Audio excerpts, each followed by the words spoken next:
السلام علیکم۔ امید ہے کہ آپ خیریت سے ہوں گے اور آپ ہر روز مجھ کو دیکھ رہے ہوں گے یوٹیوب چینل پہ ڈاکٹر جلیل اسلم آفیشیل، بالکل ریگولرلی میں آپ کے سامنے ہر روز آ رہا ہوں۔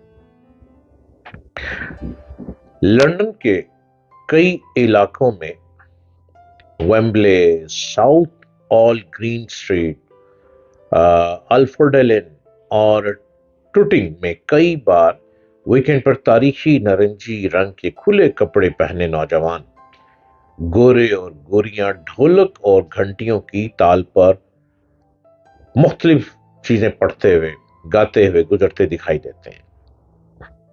یہ عام طور پر ایک گروپ کی شکل میں ہوتے ہیں۔ راہگیر اس گروپ کو خوشگوار حیرانی سے دیکھ کر اپنی راہ لیتے ہیں۔ یہ لوگ اپنے سکون کی تلاش میں ایک رنگ پہنے، ایک کلر پہنے، ڈھول کی تھاپ پر ناچتے گاتے اپنی مستی میں ہوتے ہیں۔ لندن میں سکون چاہیے، لوگ سکون کی تلاش میں کچھ نہ کچھ گروپنگ کرتے ہیں کہ شاید اس میں سکون مل جائے۔ برطانیہ میں سماجی زندگی کی ایک اہم خوبی یہ ہے کہ یہاں کوئی کسی کی ذاتی زندگی میں مداخلت نہیں کرتا اور نہ ہی کوئی کسی کے ذاتی معاملات کی قرید میں رہتا ہے۔ یہاں کے لوگ اپنی اور دوسروں کی پرائیویسی کا خیال رکھتے ہیں۔ انگریزوں میں یہ تجسس نہ ہونے کے برابر ہے کہ ان کے ہمسائے یا رشتہ دار کیا کھاتے پیتے ہیں، ان کا عقیدہ یا مذہب کیا ہے، ان کی آمدنی کتنی ہے یا ان کا ملنا جلنا کن لوگوں سے ہے۔ یہ ہمارے ہاں ایشین ملکوں میں پایا جاتا ہے۔ یہ جو ہے نا دو بہن بھائی ملک انڈو پاک، انہی میں یہ چیزیں پائی جاتی ہیں اور ان ملکوں میں نہیں ہے۔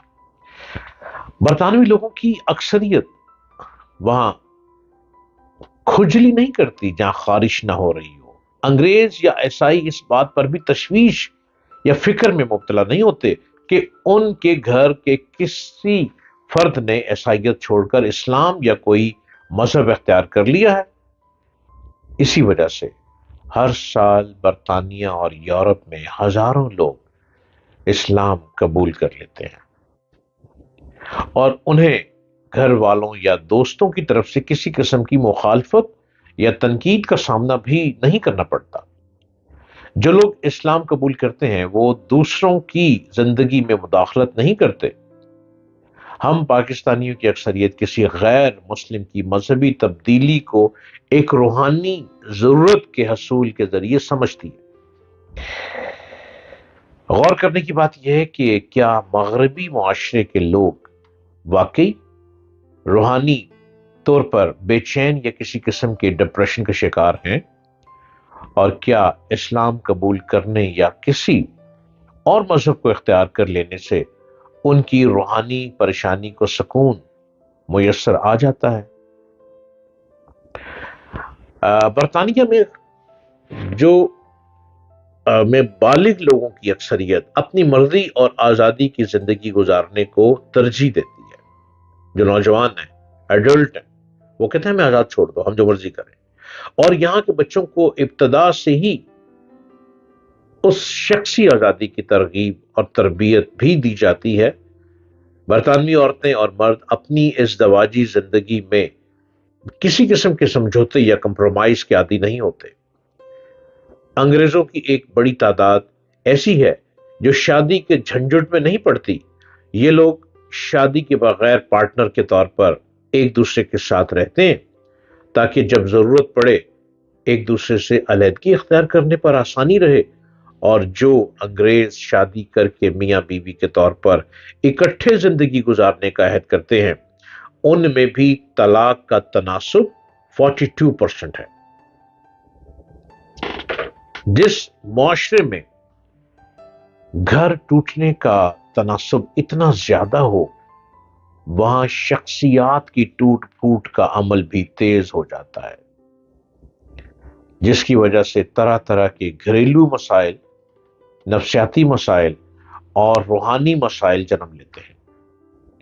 بہت سے لوگ ایسی بے سکونی سے نجات کے لیے شراب نوشی یا کسی نشے کا سہارا لیتے ہیں، جس کے نتیجے میں مسائل کم ہونے کی بجائے مزید سنگین ہو جاتے ہیں۔ ذرا باتیں میری غور طلب ہے۔ ایسے حالات میں مبتلا ہونے والے والدین کے بچوں کو سوشل سروسز کے حوالے کر دیا جاتا ہے۔ سوشل سروسز ایسے بچوں کو فاسٹر پیرنٹس یعنی پرورش کرنے والے والدین کے سپرد کر دیتی ہے۔ ایسے بچوں کی کسی قسم کی مذہبی رہنمائی نہیں کی جاتی۔ اس وقت برطانیہ میں تقریباً 1 لاکھ بچے ایسے ہیں جن کی دیکھ بھال اور نگہداشت سوشل سروسز اور فاسٹر پیرنٹس کر رہے ہیں۔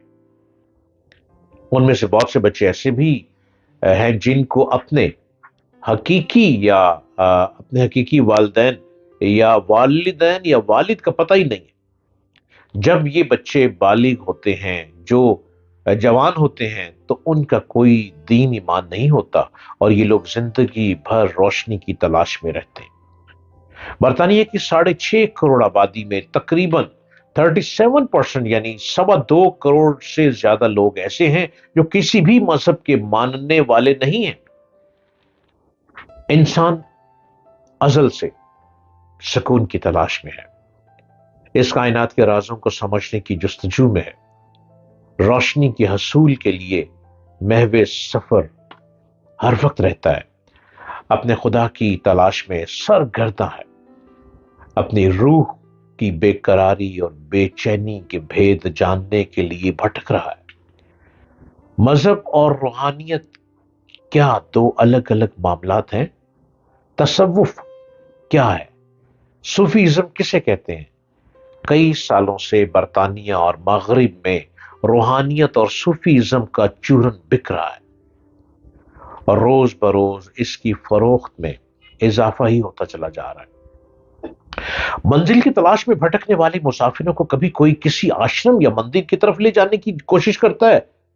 روحانیت اور تصوف کے گورکھ دھندے میں پھنسا کر بہت سے لوگ ایسے بھٹکے ہوئے مسافروں کو مزید بھٹکا دیتے ہیں جو کسی روحانی یا نفسیاتی بے چینی کے سبب حقیقی رہنمائی اور منزل کی تلاش میں ہوتے ہیں، اور لوگ ان معصوم لوگوں سے کھیل کھیلتے رہتے ہیں۔ منزل کسی کو نہیں ملتی، لیکن انسان پھر آخر بھٹکتا ہی رہتا ہے۔ اگر اپنے آپ کو سمجھ لیں، اپنے آپ میں کھو جائیں، اپنے آپ میں ڈوب جائیں، is that where the term nice guys finish last comes from? We should learn that you catch more flies with honey and in a word that starts against the handicapped. Sweet talk is a means to survival. People with physical disabilities are generally nice, simply because the word has not been handed to them on a silver platter.